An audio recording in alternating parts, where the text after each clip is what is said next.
Good evening, folks. How we doing?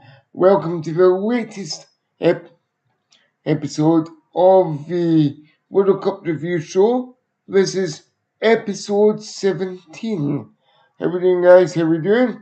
I'm just going to put my camera on for the video feed.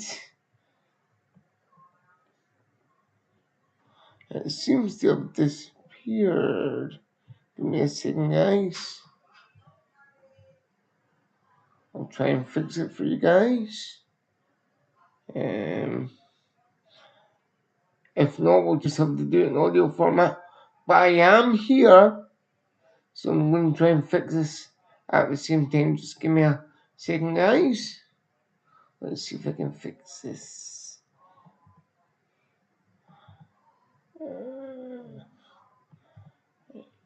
Just one second, guys. Sorry about this.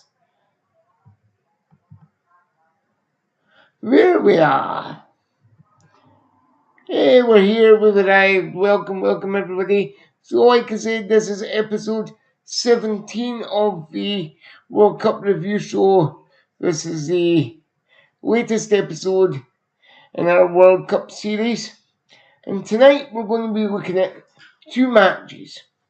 We're going to be looking back at the semi-final between England and Argentina, discussing where it all went wrong for England, and we're going to be looking forward to the third and fourth place playoff tomorrow night in the Miami Stadium between England and France. Now, as always, before we get into tonight's episode, guys, if you're watching the video feed, all the social media handles are down the bottom. So please, guys, follow, like, share, subscribe, do all that stuff for me. It really does help the channel out and help the channel grow. We're up to 26 subscribers on one of our platforms, and when I started this, that platform had like 5 subscribers. So thank you so much. And if you know of any of your friends who are into football, please tell them about this podcast as well and get them to subscribe to the channel. But without further ado, guys, let's get into tonight's episode because it's a good one. We're going to kick it off with, where did it all go wrong for England, guys? If somebody could tell me, that would be brilliant. Because what I'm going to do before we get into sort of deeper dive, looking at where it all went wrong for our English counterparts, I'm going to give you England's lineup, and you tell me in the comments whether you think this lineup could beat Argentina or not. So here it is, guys. It was a 4-2-3-1 formation for England. And the goalkeeper was, as always, number 1, Jordan Pickford. At the back to start, he had 5 John Stones, 6 Mark Gahey, 24 Reece James. He also had 25 DJ Spence. Then you had in the midfield 4 Declan Rice, 8 Elliot Anderson, 10 Jude Bellingham, 17 Morgan Rogers. And up front you had 9 Harry Kane and 18 Anthony Gordon. Now, on paper, you would look at that lineup and say, well, it's good enough to take on the defending world champs. Bear in mind they had a 4-4-2 formation at the start of the game, Argentina. But on paper you would say that the England lineup was a good one to take them on. Now, I'll be totally honest with you guys, the first half was largely uneventful in terms of attacking and goal threat. However, in terms of fouls and passing, for the game. It was very eventful. As early as the second minute, there was a foul on Elliot Anderson, and that sparked off, let's just say, a little bit of a flashpoint on the pitch. I thought the American referee, Emil Five, done very well to keep control of the game. He kept it flowing really nicely. But like I say, the first half, apart from fouls galore, was largely uneventful. There was a little chance in the 32nd minute for John Stones, but his header just went wide. And then it took until the 55th minute for the scoring to be open from Anthony Gordon uh, from a cross from Jude. No, Morgan Rogers it was on the left hand side, crossed it in for no, it wasn't Morgan Rogers, it was Spence, crossed it in for Anthony Gordon, and he scored in the 55th minute. Now, one thing that you don't do with 20 or 19 minutes to go is take off your attacking players and bring in almost 6 defenders, because at one point, guys, England had 6 defenders on the pitch. It was quite clear what we were trying to do. We were 1-0 up. We thought, we've got 20 plus minutes left. We'll just try and hold out, and we'll just put the ball anywhere we can on the pitch when it comes to us. But where it all went wrong for England in my eyes, and correct me if I'm wrong in the comments, guys, please do, but where it all went wrong for England in my eyes was in the 71st minute when, like I said there, Thomas Tuchel made 3 subs that were questionable because he took 3 attacking players off and brought on 3 defenders, thus meaning at one stage of the game, England had 6 defenders on the park. 6 defenders and only about 2 or 3 attacking players that were able to go forward. Now, if you look at France the night before, and I'm going to quote Michael Owen here, he said, if you look at the France-Spain game the night before, and he's right about this, when Spain went 1-0 up against France, they didn't rest on their laurels, guys. No, we kept playing, we kept pushing, and as a result, we got their second goal. We actually got a third, but it was offside. But as a result, we got their second goal, and they won the match quite comfortably. However, when England were 1-0 up, we decided that over 1-0 up, we're just going to revert to allowing Argentina to come on to us, and we'll just boot the ball to whenever it comes near us, if we can. Now, having said that, Jordan Pickford made 2 crucial saves to keep England in the game, but I'll just tell you, I'm just trying to get a bit of it. There we are. But with 5 minutes to go, a whole half an hour after England took the lead, Argentina equalised through Fernandez in the 85th minute. And what a goal it was. He got the ball past him from you-know-who, Lionel Messi. He passed it to him. He took one touch, rolled it with his foot, hit it, bang. It swerved away from Jordan Pickford into the goal, into the left-hand side. It went in via the post as well. It was a lovely finish.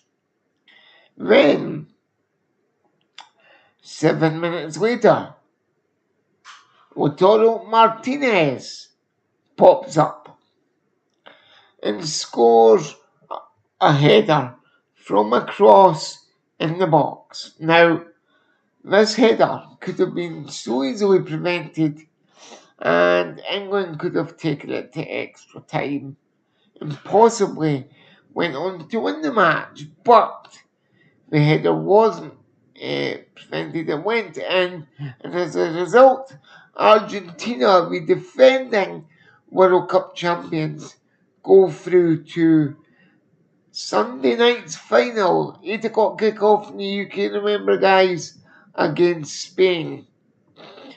But there is a lot of criticism on Thomas Tuchel's shoulders after this performance.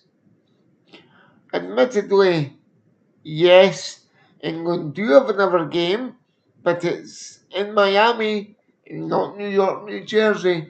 They are playing France in the third and fourth place playoff, aka the bronze match, tomorrow evening, just over 24 hours from now, at 10 o'clock tomorrow night.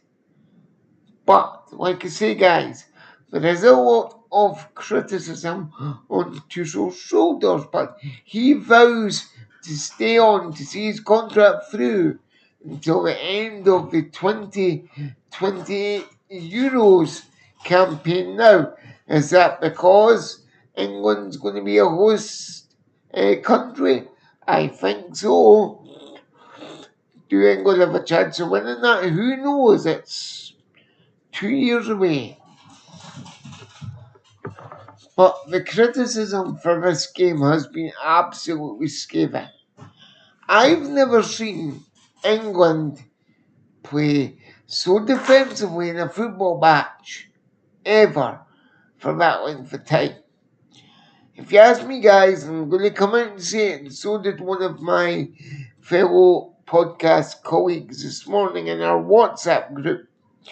He said, and I'm just going to come out and say it, he said, Thomas Tuchel cost England that game. And I would have to agree. Why would you bring on almost 6 defenders when you're 1-0 up? Surely you would just want to play the exact same way you've played to get 1-0 up and see the match out and give it a go. Don't sit back. You've got world-class players in your team. You've got this so-called Premier League power. You should have used it and you might have had a chance to get to the final. But, as it is, ladies and gentlemen, football is not coming home.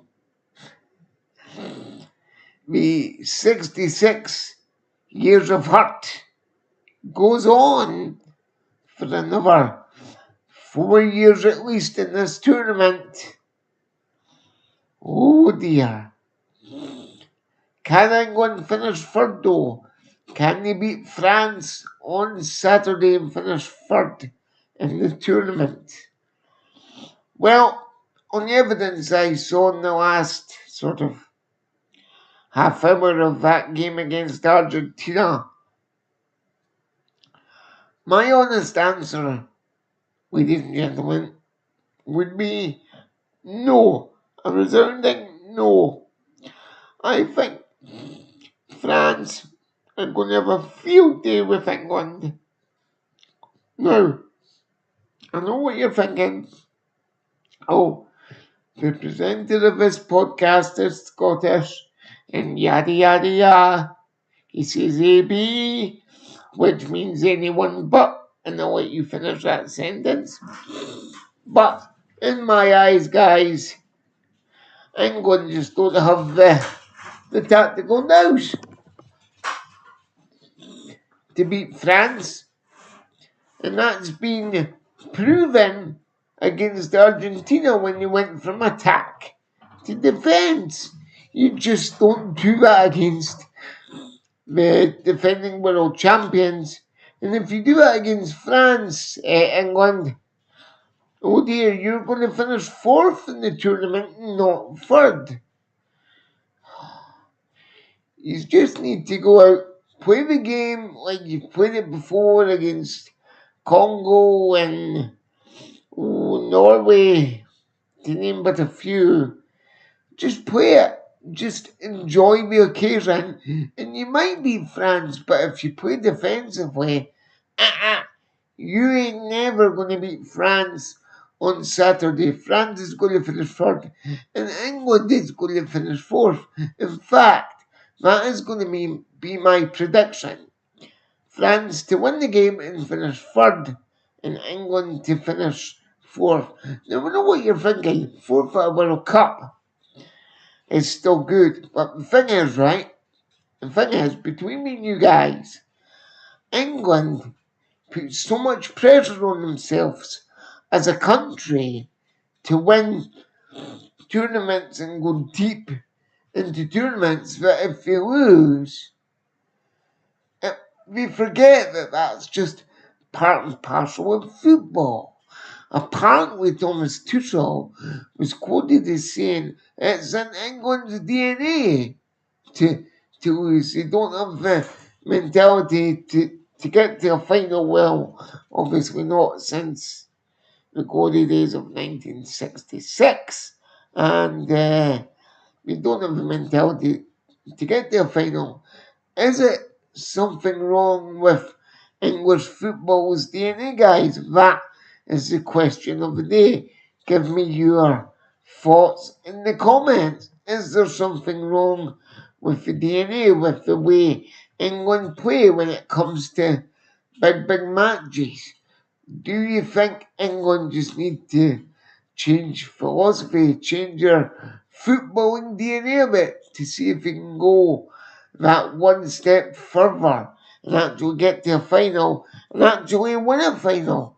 A bit like their female Lionesses counterparts who won the Euros, won twice actually, in 2022 and 2024 or 5, I think it was.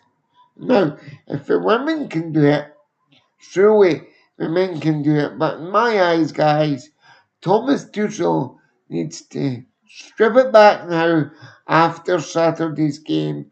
He needs to strip back. He needs to sit down with his team, have a think about where it all went wrong, analyse it, and see what different things you need to do for the European campaign coming up in 2028. Do you take some different players, or do you stick with the ones that got you thus far in the World Cup? Now, against just European teams, England might have more of a chance of getting to a final, but when you bring in the South Americans, it's just too darn difficult for them. Oh, well, I hope you enjoyed that 20-minute sort of deep dive slash rant into England's failure, if you can call it that. Now, I say failure, I shouldn't be laughing, but as a Scotsman, it's kind of funny because, like I say, England put so much pressure on themselves and they always seem to fall at the final hurdle. But, like I say, guys, we do actually have one more match to look forward to this weekend before the final. Oh. And it is France versus England in the third and fourth place playoff in Miami. I'll give you who the referee is going to be for that match in just a second. Now, this match kicks off at 10 p.m. UK time tomorrow evening, so a little over 24 hours from now, like I said. And the match will be available on BBC iPlayer in the UK and BBC One in the UK as well. If you're watching this match from France or around the world, do check your TV listings for your broadcast provider. Now, the referee will be Jesus Venezuela, says. And the name like Jesus is either from Brazil or Argentina or somewhere in South America. It might be Jesus. And the fourth official is Jawad. I think that's an Egyptian name or certainly an Arabic name. So well done to those officials for getting the third and fourth place playoff match. Like I said, guys, do I think England can beat France? No. I think France are going to win this one by at least 2-0. And it's Didier Deschamps' last dance in charge of France before he gives the reins over to Big Zizou. Zinedine Zidane is taking over after this World Cup. Now, the one thing that Didier Deschamps was after the Spain game, he looked pretty pissed off. And you don't want a pissed off Frenchman in your mix. No, no, no. Because it usually means in the next game, whoever they play really well and they'll beat them at the counter. And I'm sorry, Thomas Tuchel in England, but you brought this upon yourselves with the tactics you played against Argentina. Now, I think England's going to finish fourth. I think France will finish third. This is the bronze final match tomorrow. Match 103 of 104. Yes, the big one is on Sunday evening at 8 o'clock UK time. And you can watch that one, but we will look ahead at tomorrow on the following channel providers in the United Kingdom. We've got STV, BBC iPlayer, BBC One, STV Player, ITVX, and ITV1. It is across all major terrestrial channels in the UK and on-demand services, all for free. Now, if you're watching around the world, you just have to check your provider. But we'll look ahead to the Spain and Argentina game and tomorrow's episode, which is the final one before we go into our World Cup preview, final preview show on Sunday. Wow, it's been a great ride, guys. I've really enjoyed bringing you this alternate take on the World Cup. Now, if you're listening to this streaming audio format, it will be available for you tomorrow. I will upload it tomorrow morning. It will be available for you. If you're watching the video on any of our platforms, enjoy watching it. But like I say, England have brought this upon themselves. We're going to get beat tomorrow by a pistol French team. France are going to finish third. England's going to finish fourth.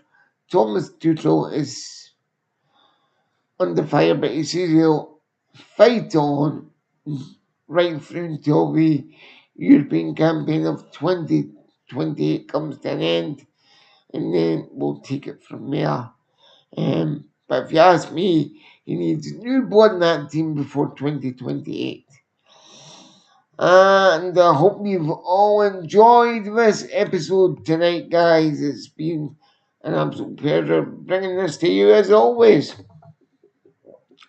And until the next time, you know what I'm going to say, guys. Keep it wheelie, keep it real. Take care, guys. Thank you all for watching. And I'll see you in the next episode.